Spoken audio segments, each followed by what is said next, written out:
Our application is now in a pretty complete state. So now we're going to start to think about how we could take this app and deploy it online. Let's first begin with a quick discussion about how our application is being executed right now on our local machine. So, of course, this is what is going on your computer right now. We've got post, comments, query, moderation, and event bus. They're all running on some very specific ports, and each of them can reach directly out to the other services and send messages, make requests, whatever is required. It's very direct and simple communication between each of our different services. So how can we somehow take this same kind of structure, make as few changes as possible, and deploy it online? Well, a very easy way to do this would be to go out to DigitalOcean or AWS, Microsoft Azure, whoever else, and rent a virtual machine. Once we get that virtual machine, we could transfer all of our services over to it. Like when I say transfer, I really just mean copy our source code and then run each of these services in the exact same way that we are doing right now. So we can have all the services communicating with each other by reaching out directly over localhost and trying to access port 4000, 4001, and so on. So this would definitely work without a doubt. But as we start to really think through this scenario and think about how we would grow our application in the future, well, life starts to get a little bit more challenging. Let me show you what I mean. Let's imagine for a second that our comment service right here is starting to become really overburdened. Maybe we have a tremendous number of users coming into our application and trying to create comments. And so at some point in time, we might decide that we need to create a second or a third instance of this comment server just to handle this additional demand. A very easy way to do that would be to say, on the same virtual machine, let's create two new copies of that comment service. So now we've got the original copy right here and two more over here.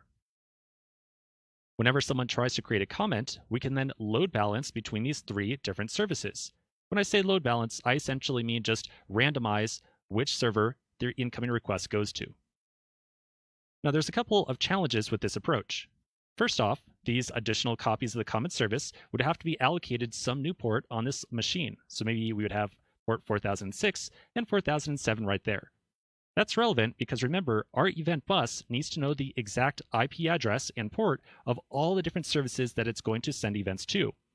So in other words, as soon as we create these additional copies of the comment service over here, we would have to open up our event bus code. And as a matter of fact, I can do that right now. Here's my event bus index.js file. We would have to find where we tried to take an event and send it off to all these other running services.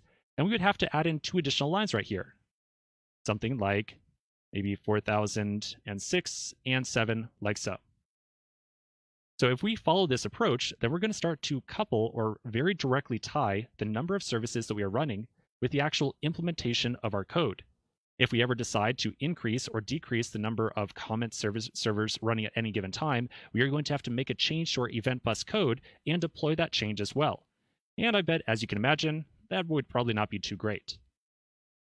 This whole scenario gets even more complicated if we see that the comment services right here that we added on are overburdening the one virtual machine we have. So let's imagine for a second that we decide to get a second virtual machine and run those two additional comment services on the second machine. Maybe they are still listed at port 4006 and 7. But now the event bus not only needs to know or keep track of ports 4006 and 7, but it also is going to have some code to figure out how to reach out to this other virtual machine and eventually get access or send some events to the comment service right there and the comment service right there. So once again, we would have to open up our event bus file, and rather than make your request to localhost, we'd have to put in the IP address of that other virtual machine, like so. And once again, I bet, as you can imagine, that would be really tedious.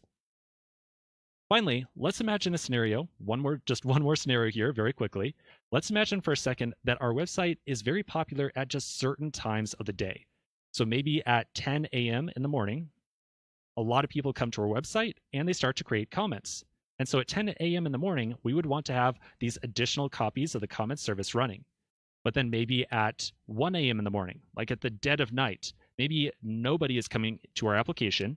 And so in order to save money on our hosting fees, we might decide at 1 a.m. to temporarily shut down this second virtual machine and just say, hey, no one's coming to our website. We don't need those additional copies of the common service. So let's just temporarily turn all that stuff off. So now in this scenario, once again, the event bus needs to know that that second virtual machine is now dead and it should not attempt to send any events over there. Well, to handle that, we would have to come back over to our event bus and maybe add in some code and say something like, if it is 1 a.m., or I should say if it is not 1 a.m., then go ahead and attempt to send the incoming event off to those other two services. And once again, as I'm sure you can imagine, this is definitely not something we would ever want to write out right here. We would never want to say, oh, well, if it's a certain time of the day, let's try making a request over to these additional copies. So everything we're discussing now is really going down towards a very bad path. We are trying to put together this event bus and have it communicate between all these different services in a very direct and imperative fashion. We're trying to say, hey, event bus, you need to keep track of all the different services, and you need to make sure that you always send every incoming event to every service that is running, and you need to keep track of whether or not they are running. This is all just over the top complex, way too confusing, and there's probably no way we would be able to pull this off very easily. So I think it's pretty clear at this point that although what we have right now is working on our local machine, it would probably not work in the long term. We need a better solution. We need something that's going to keep track of all the different services that are running inside of our application, has the ability to maybe create new copies of a service on the fly, and make sure that we have something as well that can automatically figure out whether or not a service is running and whether or not we should maybe try to make contact between two given services. So this is all going to lead us into a really big discussion in this section in all the next coming videos around two big open source technologies called Docker and Kubernetes. So we're going to take a pause right here. We're going to come back next video and have a quick discussion on Docker. We're going to get a little bit more familiar with it and then do the same thing